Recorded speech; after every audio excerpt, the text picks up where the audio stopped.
The Star Sport podcast is brought to you by Access Credit Union. Access Credit Union, funding dreams for over 50 years.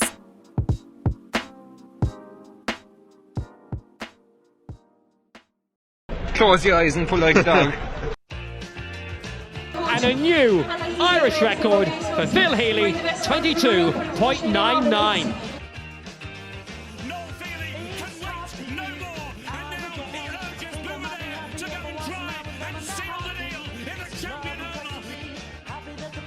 Christy Cooney hands over the Sam Maguire Cup to Graham Canty, Cork All-Ireland champions for the 7th time ever. Hello and welcome to another episode of the Star Sport podcast. I'm your host Matthew Hurley and I'm joined today, as always, by Star Sport editor Kieran McCarthy. The Star Sport podcast is brought to you in association with our friends at Access Credit Union. Access Credit Union, where your bank really does matter. Choose credit union, choose local, choose community. Now later on in the show we'll be joined by Ardfield soccer stalwart Peter Barrett. Ardfield beat Spartak Mossgrove 3-0 to progress to the Beamish Cup semi-finals, where they will face Drinagh Rangers this Sunday in Skibbereen. But first we'll look at some big stories that happened in the sporting world in West Cork over the last few days. And I suppose, Kieran, we're going to start on a pretty, I would say, an angry kind of note for Cork football fans, because they suffered a huge defeat in Super Valley Park Keeve last weekend in the Allianz Football League. It was Cork 13 points, Roscommon 221, ruling the Cork football team out of promotion contention altogether, and now look here over our shoulders in terms of Tailteann Cup and Division 3 football. Kieran, simple question, like honestly, where did it all go wrong here? Like the first few games were positive about Cork football, beating Westmeath, beating Meath, decent enough performance against Down, losing by a point in that. All of a sudden, 2 losses in a row against Monaghan and a completely heavy defeat against Roscommon. They're John Cleary's heaviest defeat as Cork football boss in his spell in charge. It was a tough night at the office. Yeah, 100% tough night for the Cork footballers, and we're almost like a broken record at this stage, Matt. You're talking about the lack of consistency when it comes to Cork football teams, and we're seeing it again in this year's league campaign. Win the first game, lose the second, win the third game, lose the fourth. Now it's back-to-back losses, and it's frustrating when you see that lack of consistency, because, like you said there, Cork are ruled out of their promotion race now. Like your thoughts are turning, okay, can Cork stay in Division 2 now? I still think they will. You know, I'm still kind of positive enough in that since Cork will have enough in the last 2 games against Cavan and Louth to stay in Division 2. But we didn't want to be sitting here after 5 rounds of the league talking about will Cork stay in Division 2.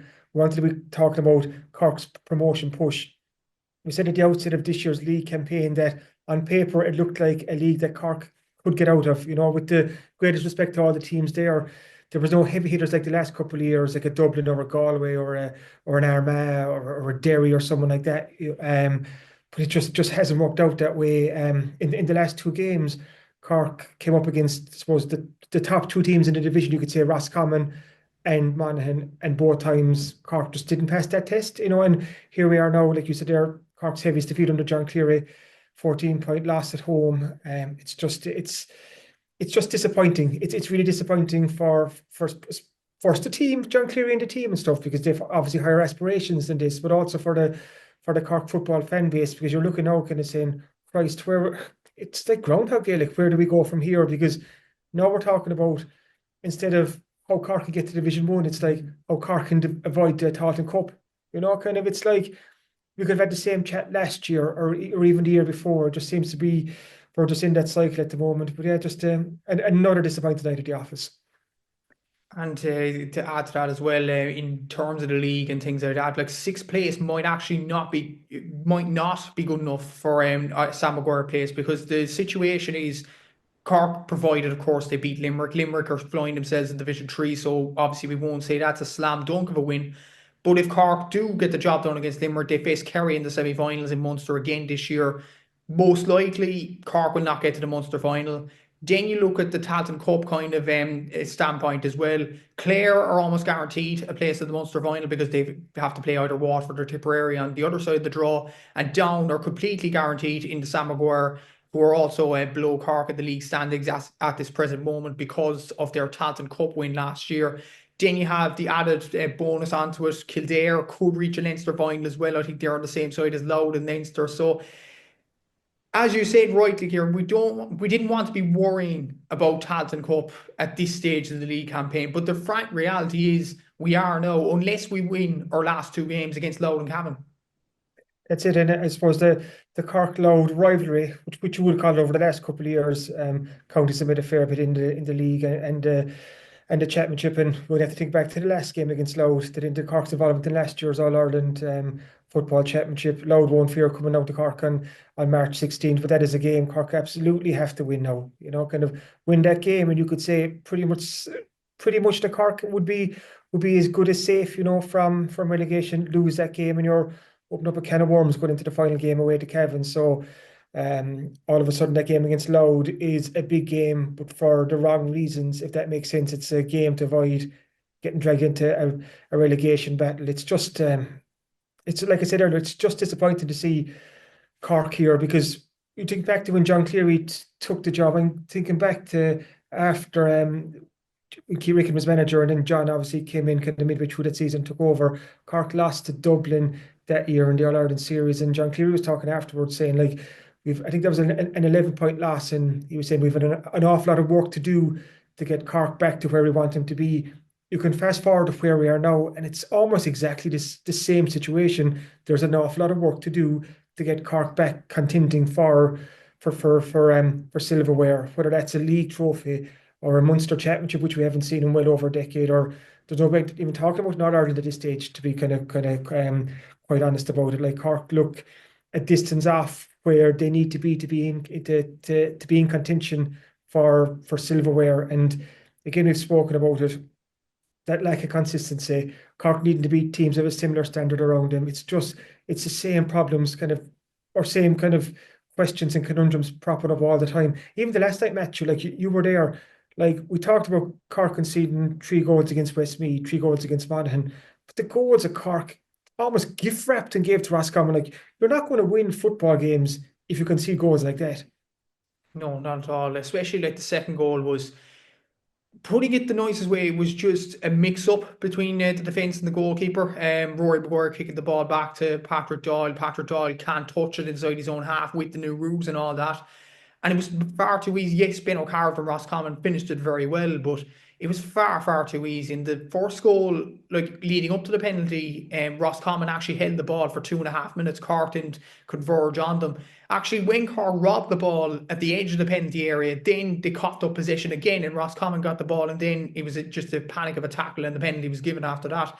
Even the wides were very, very worrying. Like, Sean McDonald missed one in the first 2 seconds. Yes, it was a goal chance, but a missed chance. Paul Walsh missed a chance as well, saved by Conor Carroll, the Roscommon goalkeeper. Overall, Cork had 13 wides, 40% shooting accuracy. As John Cleary mentioned in the post-match interview, they converted 25% of their shots from play, compared to Roscommon, 79% overall. Like, it was kind of a familiar tale from Cork football over the last few seasons.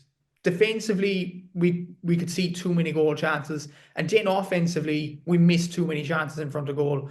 And those kind of things started to creep up. And as well, something started to creep up as well.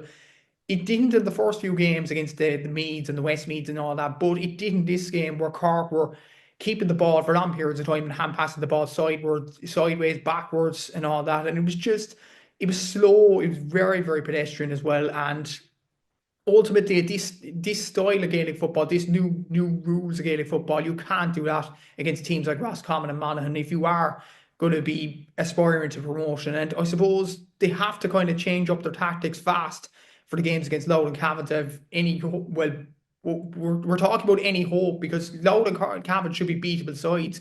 But for Cork to beat those two teams, they need to improve fast. Yeah, we've seen over the last couple of years, and the Cork have struggled against teams in and around them. We've seen some kind of tough defeats at home, but there's kind of little room for error from here on, in terms of, okay, first priority now is safeguard Cork's Division 2 status.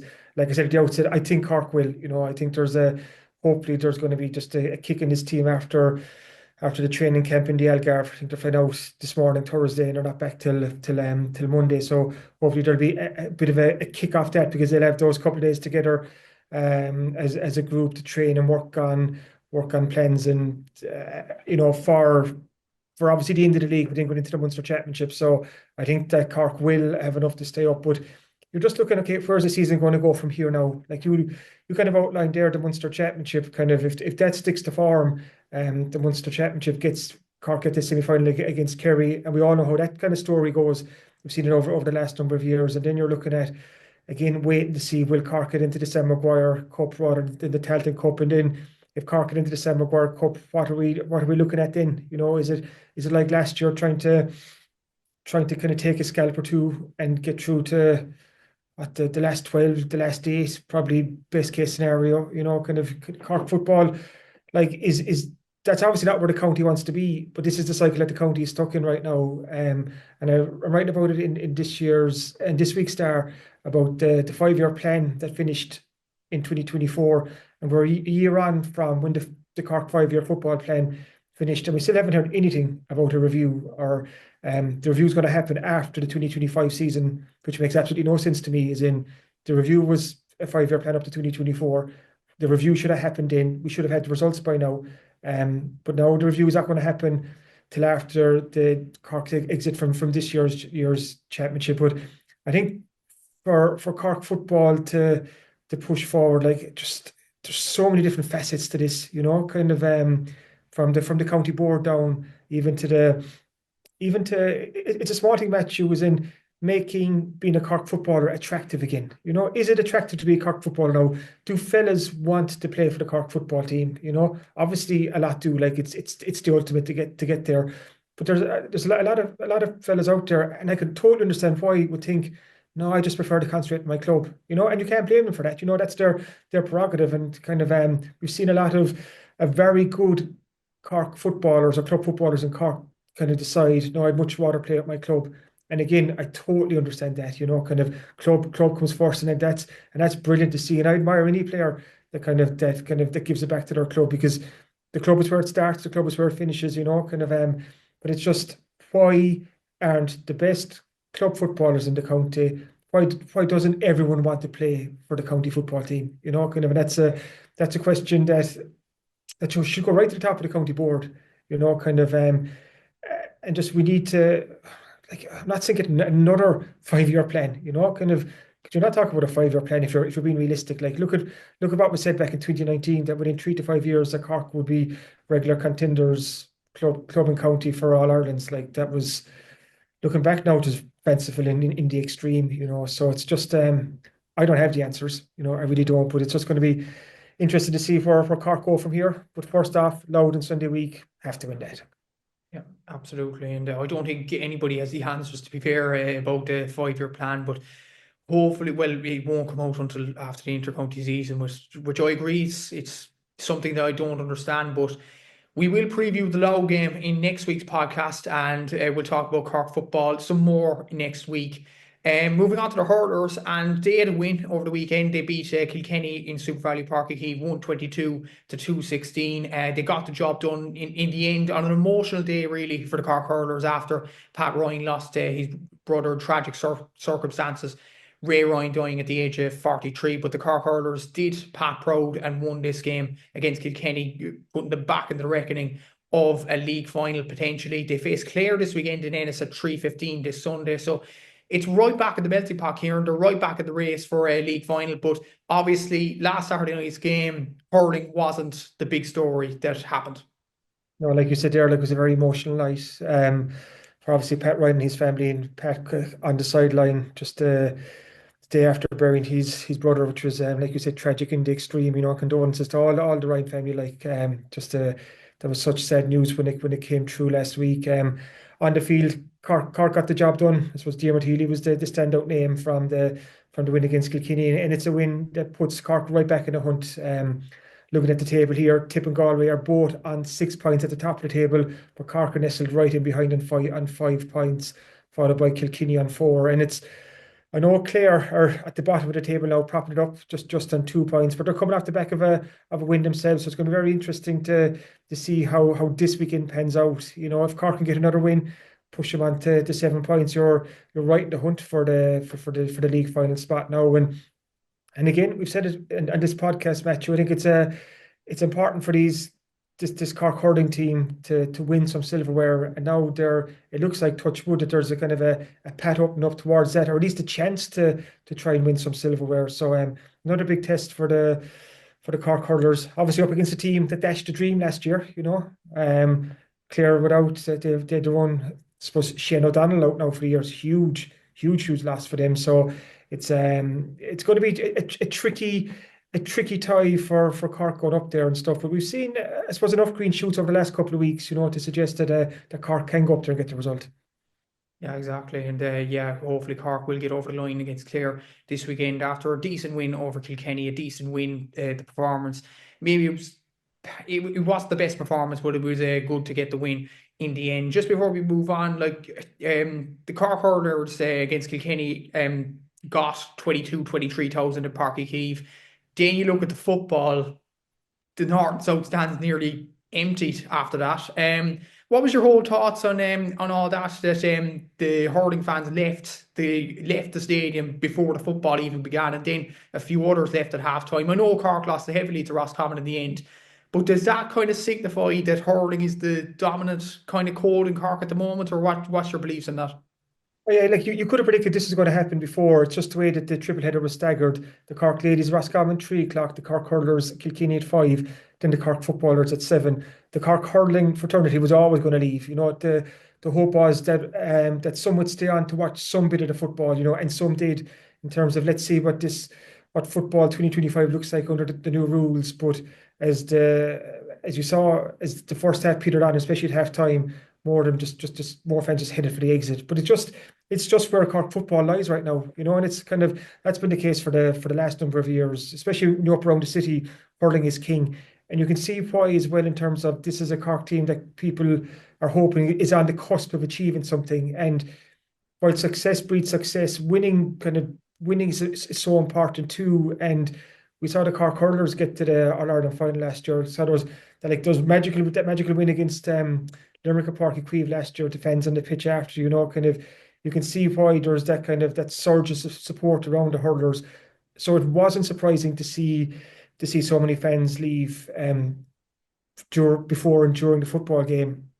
Obviously not nice to see. You'd love to see the Cork footballers get bigger and better support, those lads go out to do their very best, no Cork footballer went out there Saturday night wanting to lose by 14 points at home to Roscommon. That's just the way this game played out. So you'd love to see more support there, but it really does boil down to success. If you had a successful Cork team, Cork football team, you would have more fans there. Still not the number that go support the Cork hurlers. We know that hurling, like I said, hurling is number one, and Cork football is coming in at number 2 in terms of that hurling football where they both stand. Yeah, but it wasn't surprising. It wasn't surprising, but that's just a kind of an indictment of where Cork football stands right now in the pecking order. Exactly. So, and you talked about the first game in the triple header. The ladies footballers, they beat Roscommon in the scoreline of 4-17 to 2-9. And you look at Donegal losing to Galway as well. In addition to that, Cork are now 3 points above Roscommon in the ladies football table on 12 points, Galway on 15, and Monaghan on 9 points. Basically, a win against Clare the next day out at home will almost guarantee promotion for the Cork ladies footballers. And it was a decent performance against Roscommon, and a lot of goals coming, obviously 2 each for Libby Coppinger and Emma Cleary. So decent enough performance from the Cork ladies footballers there.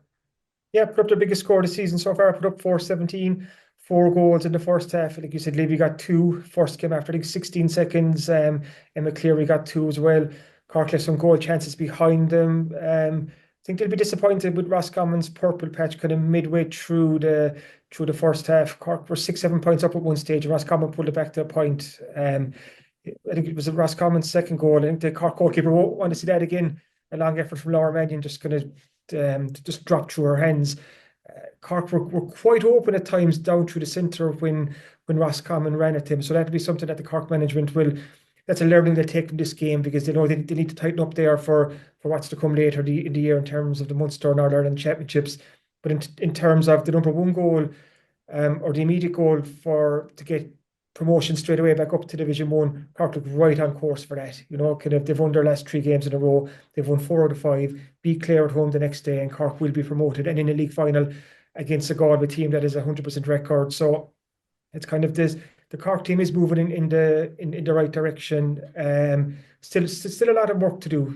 Kind of there's some really good footballers there, but there's still Cork would be off the kind of the was Kerry or the barometer right now, like the kind of top teams. Cork wouldn't be at that level now, but they're definitely moving in the right direction. And I think it's so important for this group of players, and it is quite a young group too, to start winning games. If you think back to last year's league match, Cork lost 6 of their 7 Division 1 games, and that's where they were relegated. Fast forward 12 months, Cork have won 4 of their 5 Division 2 games, and they're on course for promotion. So even, let's say, in terms of the morale in the camp and just winning games, kind of there'll be a bounce in their step, even whether it's going into training or going into games and so on. So it is positive, and hopefully get the job done against Clare the weekend after next, and we'll be talking about a Cork team winning promotion.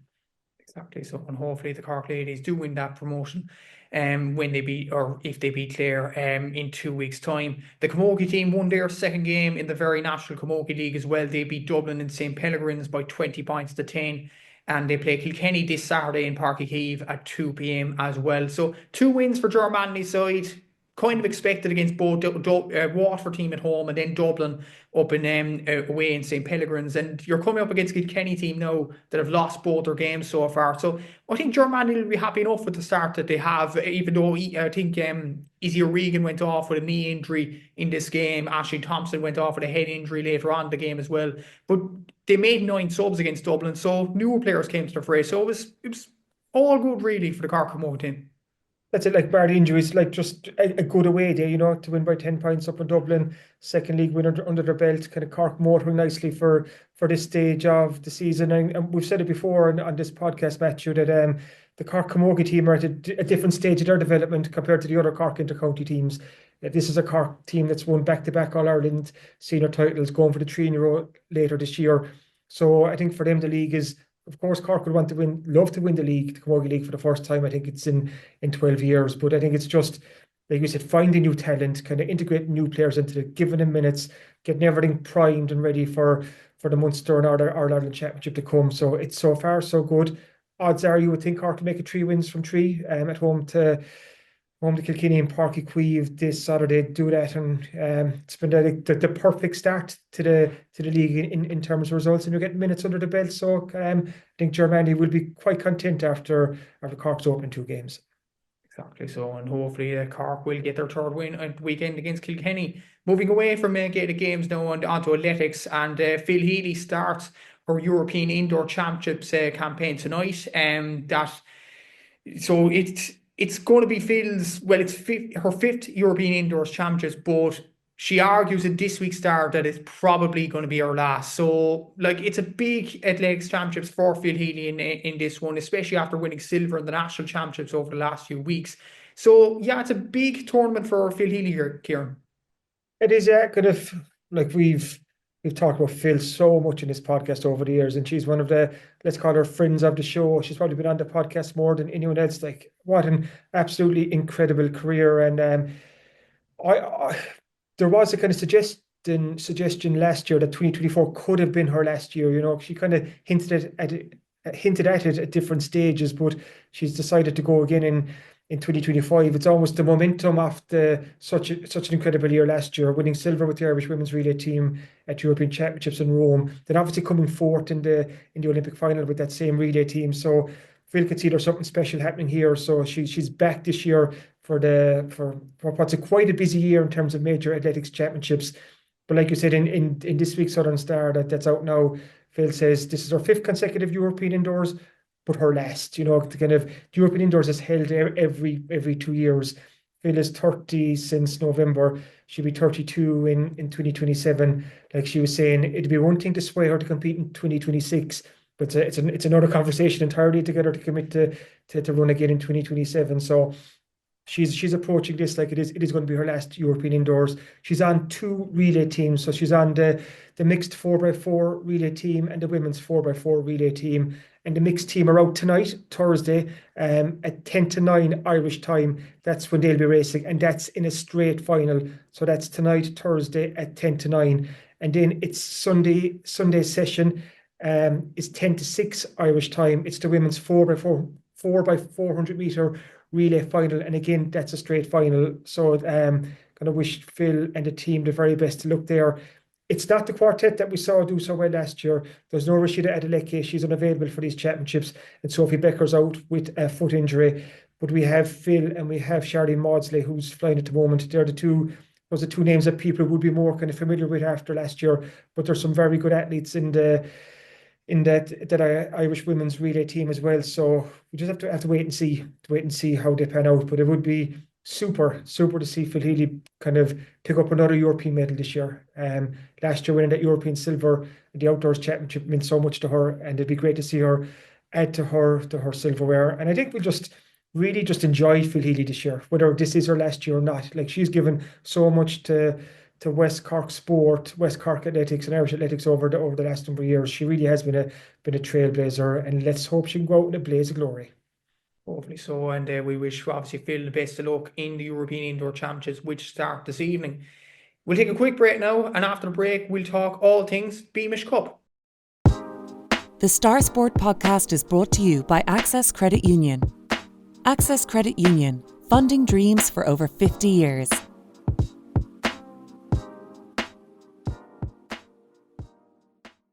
So welcome back to the podcast, and in a while we'll be joined by Ardfield soccer stalwart Peter Barrett as Ardfield take on Drinagh Rangers in this weekend's Beamish Cup semi-final. Of course, the Beamish Cup semi-finals this weekend is a double header on Sunday in Skibbereen. So at 11:30 a.m. you have Clonakilty Soccer Club against Bunratty United, and then at 2 p.m. the aforementioned game between Drinagh Rangers and Ardfield. They're just for context for our listeners, the quarter-final results were Ardfield beating Spartak Mossgrove by 3-0. Clonakilty Soccer Club beat Tucker Celtic 1-0.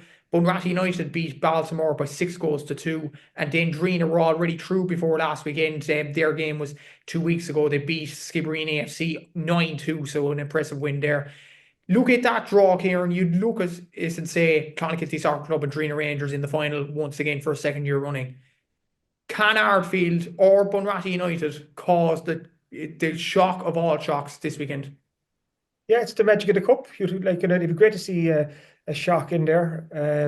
As a Man United fan, I'm still reeling from the shock of losing to Fulham in the FA Cup last week, even though that realistically that wasn't a shock. I suppose Fulham are always destined to win that. Maybe it would have been a shock if United won that game, but looking at the Beamish Cup this weekend, you've the two underdogs, so you've obviously big favourites in both semi-finals. Clonakilty will be fancy to get past Bunratty, and Drinagh will be fancy to get past Ardfield. But this is the cup, and Ardfield have been the surprise packet so far. It's just been a great story, Matthew, to see what they've done.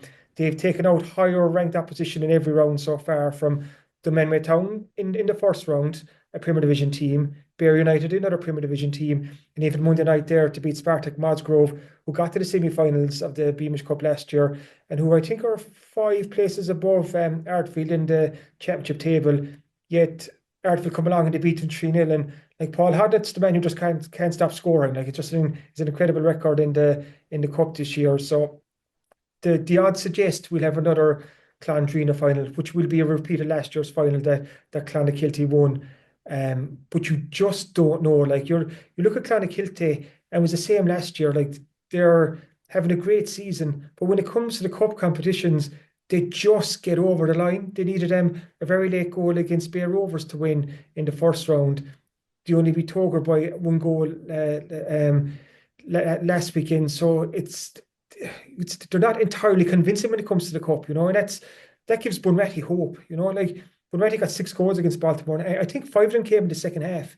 So you'll have the likes of Bunratty and Ardfield will go into this doubleheader on Sunday, not feeling any pressure. The expectation is on the Drinaghs and the Clonakiltys to win. But when you have a situation like that, it just sets it up for something to happen in one of the games. Yeah, exactly so. And we'll be speaking to Peter Barrett in a bit. And coincidentally with Peter, He's the oldest member of the Ardfield team. He's the only, as far as I know, Ardfield member in that soccer squad that's over the age of 25, which makes this story even more remarkable in its own right. They're a very, very young team, led by John Lawless, obviously. And coincidentally, I interviewed John Lawless a few weeks ago for the Star, and he compared Ardfield to Wigan Athletic. This tie with Drinagh Rangers is almost like a Wigan Athletic Manchester City tie in the FA Cup. Like, this is an absolutely incredible story from Ardfield, obviously beating teams in the 3 rounds before that. Dunmanway and Beara being in the Premier Division. Spartak and Mossgrove, no bad shakes either. So excellent wins for both of them. Like, how do you rate Ardfield's chances before we get into the chat with Peter? Like, they are serious underdogs. But as Wigan Athletic did to Manchester City, not just once, but twice in 2013 in the final and 2018 in the third or fourth round, it's not impossible. That's it. Like, nothing's impossible. Like, it is a cup competition, you know, kind of anything can happen. You're looking at Ardfield, and I think it's kind of, for our listeners, the context here is Ardfield are second bottom in the championship, which is the second tier in the West Cork League. They've won 2 league games all season. The only team below them is Alta Celtic B, who incidentally won their first league game last weekend. So Ardfield are second bottom in the championship, and they're taking on a Drinagh Rangers team that is top of the Premier Division right now. But when it comes to the Beamish Cup, Ardfield have won 3 games. So Ardfield have won more games in this cup run than they have in their entire league campaign. So it just shows that this Ardfield team is just enjoying, I suppose, the knockout nature of cup football, for anything is possible. And they've been scoring goals in the cup, kind of 5 against Beara, I think it was 4 against Dunmanway, 3 against Spartak. So the cup seems to bring out the best of Ardfield, and they'll know going into Sunday's semi-final that they're not expected to win.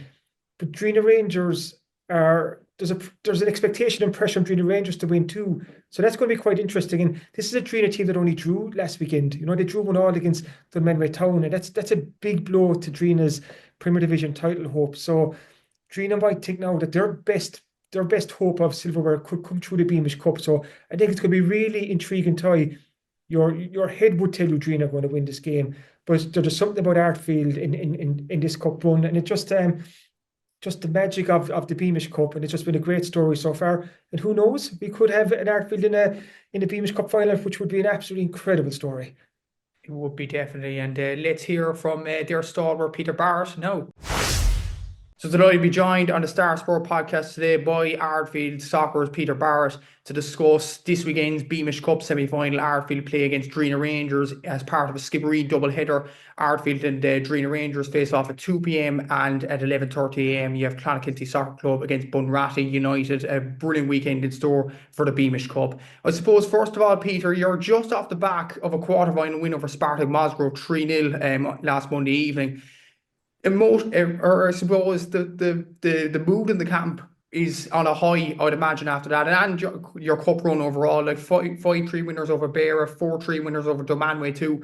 Ardfield's on a roll. Yeah, for sure. Thanks, Matthew. Yeah. Look, it's a very exciting time, I guess.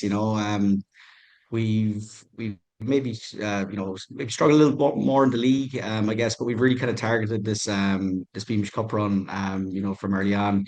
Our coach Johnny Lawless had it kind of circled, I think, and so it's really something that we all kind of focused on. Really tough first round game against Dunmanway, which we were winning kind of comfortably. We got tight in the end. That was a huge moment for us, really getting through that, and I suppose that really gave us the belief then to think that we can mix it with with anyone, I guess. And onwards then to another tough game in Sparrow. She came through, and then on to Monday night as well, which is a real battle. We took an early lead. Spartak went down to 10 men as well. But you know what it's like, cup quarter final. It's it was a tough battle. It was a tough battle out there, but we defended well. We kept our discipline, which for a young team like us, on that kind of occasion was very important, and held out. And obviously Paul Haddon then, who's our goal machine up front, got a brace there, and then Sean Lawless finished off with a great goal at the end. So safely through to the semi-finals, and yeah, it should be a great occasion now on Sunday. Looking forward to it. When you talked about the Cup being more successful this year than the league campaign, has the Cup been a welcome distraction for the league season? Like, in the Cup, you seem like a different team. Yeah, for sure. I mean, look, with the league side of things, again, just to go back, we're a young team, so I suppose, last year being the first year back, I suppose we're learning a good bit, in that respect. So yeah, I suppose it's really just something that we have focused on. I suppose earlier on we didn't have the best start to the season, I guess. And I don't mean that maybe our hopes of promotion kind of had gone, at that point. And so I guess like the cup was really something that we were, that we all, kind of talked about and said, look, we can really give this a go. We know that when everyone's there, when we have a good squad put together, like there's a lot of confidence within the group. There was certainly no inferiority complex or anything when we're playing anyone. So we're confident if we get our full squad there, we'll give anyone a really good game. So yeah, it looks going to be really difficult on Sunday. We're under no illusions as to the tradition and the name that Drinagh have. They're probably the most consistent team in West Cork over the past 20 years. So they're used to days like this. It's nothing new to them. So but look, for us, as I said, we're a young team. And yeah, I think we'll just all go out and enjoy it. It's nice to be involved in a game like this, and yeah, we've certainly nothing to lose, and definitely none of the pressure is on us. You talked about there that it's a young team. There's not much pressure on you. Drinagh Rangers being one of the most historic teams, obviously in West Cork. Does the underdog tag kind of suit you to the ground a bit? I think so. Yeah, absolutely. I mean, like if you take the games we've had to date, the Beamish Cup, I suppose certainly that the Dunmanway game starting off, like I think if you asked, anyone in West Cork or going into that game, if you looked at our league position, maybe the Dunmanway thought they'd have an easy run of it. So, I think it definitely suits us. As I said, there's certainly not that lack of belief within the group. Like we know that if we've got our 11, we've got a great squad of fit, probably 18, 19 people. If we have everyone there, we know we're really strong. We have a great bench as well. I mean, competition for places is fierce. A lot of guys playing. Who like it's a real battle. I mean, I started the last day. I didn't start the previous two Beamish Cup games. We've had a little bit of suspensions. Like it's such a tough team to make. But I think that that drives us all on. But no, it's certainly being an underdog. Look, yeah, again, that's the way we're going to look at it this Sunday. Everyone is expecting Drina to turn up and get the job done. And so yeah, let's see what happens. We're certainly not afraid. And you look at the tradition that the Beamish Cup has and all that, and the numbers and the probably media attention that it gets in West Cork as well. I'm guessing it must be an absolute privilege to be part of a doubleheader this Sunday in the semi-final of this competition. Yeah, for sure. Like I mean, like obviously the game beforehand, Clan and Bunratty, obviously, Clan being, kind of, I suppose, well, local rivals or local kind of big team around, being involved in a double header like that. Sure, that's why you get, that's why you play, I guess. For myself, I hadn't played, in the West, West Cork League, probably, going on 8 years or so. So it was only last year when I joined up again. So, to be involved in days like this again is it's a huge thrill. And so no, it's something now, like, really looking forward to the weekend. I'd like, again, like, huge credit as well to a lot of people, Johnny Lawless, I guess, first and foremost, for getting, being the main man really, and getting the group going again last year, setting up that team. That's not easy. That takes a lot of hours, a lot of work behind the scenes. So and it was a slow process. We struggled last year. It was a big learning process for a lot of guys who hadn't maybe played this level of soccer before. So I think it's just rewards for Johnny and for Sean Lenihan as well, has been a huge help as well this year to us. And obviously, behind the scenes, Hugh O'Reilly's, big club man always. So, I think those three, deserve a lot of the credit, to set up an occasion, like we have on Sunday. And you mentioned Johnny Lawless as well, and the belief that he has given you over the past few weeks. It's interesting. We did an interview with him in the Southern Star a few weeks ago, and he compared you to Wigan Athletic in the FA Cup, that underdog mentality, and you always have the belief that you could beat a top level opposition. How much belief has Johnny given the group? Yeah, no, and like, to be fair to Johnny, he's always extremely positive about our chances. I guess even for me being a bit, probably the oldest guy in the team, I guess when you do start cup runs like that, like, like I said before, that we'd have a lot of belief in ourselves. We'd be very, very good team, but you do ask yourself those questions if you're down, the kind of bottom of the first division. And you draw a big team like Dunmanway, you do probably ask yourself those questions: Are we good enough? But to be fair to Johnny, remember that when the draw was made, he instantly said, "Guys, we can do this. We can beat the Manway. We can give him a shock." He really had a kind of circle. So that feeds through to the group. Then and yeah, it so happened. I think we were 4-1 up on the Manway at one stage, with them getting a couple of late goals to make it look a bit closer. So we really kind of had a great performance that day. So no, it's hugely important, and he's really believed from day one, that we can go all the way in this. We're certainly looking at it, and look, having an occasion like Sunday now, it's all set up. So let's see. And you mentioned as well that Johnny and a lot of people like Hugh O'Reilly, for example, as well behind the scenes, did a lot of work in getting the club back up on its feet again. I guess between 2016 and 2023, the club didn't compete in the West Cork League. You were last in the Premier Division in 2013. So is this Beamish Cup run a sort of an indication that Ardfield are on the way back? 100%, 100%, Matthew.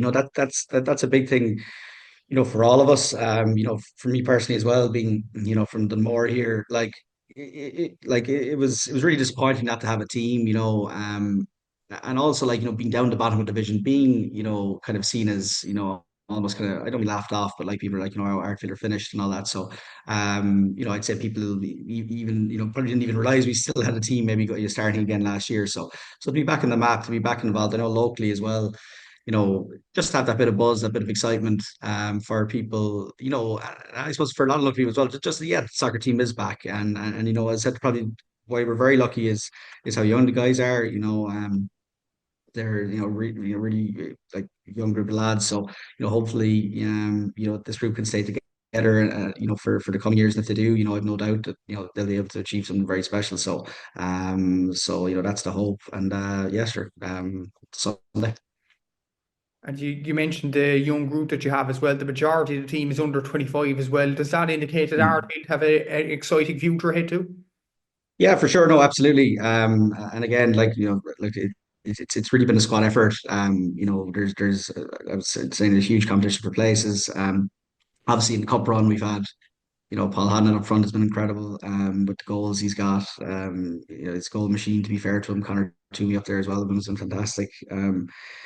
The Lenihan brothers, midfield have been a huge, addition to our team as well. All over the pitch, really. I could go on and on. I could name the whole team, really. We've really, have an exciting young group, and so yeah, really just about keeping these guys together. And as I said, the one thing that struck me about all of them, all the guys who came in this year, as well as the guys who are in there, is just their lack of yeah, they just have absolute belief in themselves. There was never, never going into a game did I ever kind of get any kind of sense of nerves from them, or anything like that. It was all just like really positive, and bring it on. So that's kind of been our attitude. So like we'll go in there on Sunday, hopefully be a good occasion. And we certainly won't be scared of Drinagh. As I said, 100% of the pressure is on them. Everyone expects them to get through to the final. So yeah, we'll certainly give it all we got. So really looking forward to it. You mentioned the final as well, or the semi-final coming up against Drinagh. What would it mean for the people of Ardfield, or the people of Ardfield Soccer Club, obviously, to reach a Beamish Cup final this year? For sure, yeah. Look, especially with soccer and all that. In Ardfield, we've been lucky. We've had great success. More recently in GA circles, with St James's. So that's been a huge. It's given a huge uplift to the local community. So yeah, like I guess probably being from more of the soccer side again, it'd be lovely to do that equally on the soccer side. As I said, going back, that kind of 10 years, or so, you've been a really proud tradition here, in Ardfield. As I mentioned before, we made two Beamish Cup finals in 2005, 2009. So, and some great guys involved there in the past. John Miles was our coach back in those days. He had some stalwarts like Super JD O'Mahony, JD O'Donovan rather. You had Michal Manny, Walshy, we had a huge group there, Conor Hegarty. So like to be back, for those guys, Conor Rule as well was a huge part of things back then. So like for them to be messaging you over these last couple of days, and I suppose I was the one guy, myself and my twin brother Niall were both involved then. So to still be playing and to be part of days of this again, was great. So hopefully now, on Sunday it'll be some of the community might make it up to Skib, and it'd just be nice to give put Ardfield soccer back in the map. Should be a brilliant double header in Skibbereen. Obviously, the main event being obviously Drinagh Rangers against Ardfield, Clonakilty, Bunratty being a good game to watch as well. I would recommend anybody to go to the games if they are available. Look, Peter, thanks very much for your time, for coming on the Star Sport podcast. Best of luck on Sunday against Drinagh Rangers, and Ardfield on the rise. Yeah, for sure. Don, thanks very much. Thanks for having me. As I've said many times, really looking forward to Sunday. It's going to be a great occasion. So yeah, onwards, and we'll certainly give it a good go anyway. So let's see. The Star Sport podcast is brought to you by Access Credit Union. Access Credit Union, funding dreams for over 50 years.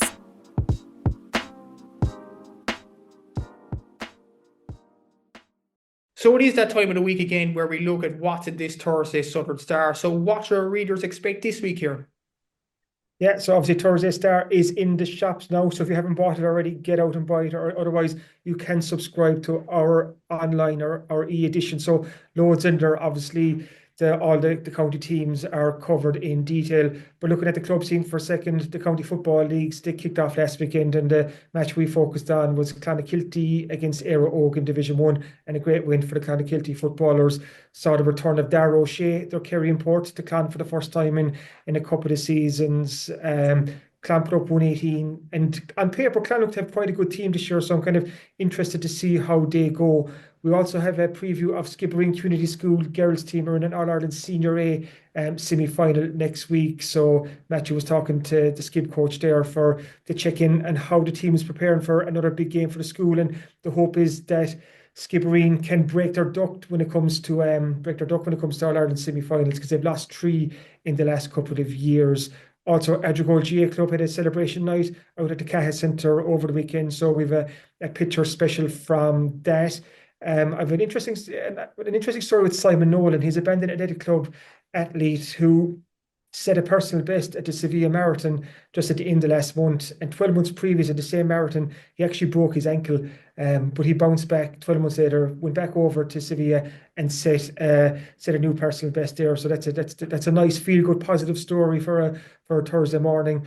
Also, the West Cork Rally is fast approaching. It's on the St. Patrick's weekend in Clonakilty, and Daniel Cronin was in action up the country in the weekend just gone. He was in his new Citroen trying it out, so we chat to him about that. Also an interview with Phil Healy, like we're saying there, just on the Euro Indoors that kick off tonight. And also Laura Nicholson, who we had on last week's podcast, she had an incredible day at the MAC Championships over in America last weekend. She won 3 gold medals in the one day, the first athlete from the University of Toledo to ever do that. And she also won the MVP of the championship meet. So just Laura's just on a hot streak right now. So we've that and a lot more, as well as columns like John Hayes' column on the Cork footballers is well worth reading this week. And also in my column, I'm asking, I suppose, why there's so much silence surrounding the Cork 5-year plan, which is in contrast to the fanfare that it was launched back in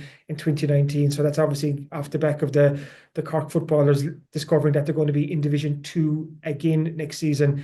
That means it'll be a 10th year for Cork outside of Division 1 of the National Football League since the relegation in 2016. So there's a bit for everyone in there. So pick up the Star. It's in shops now.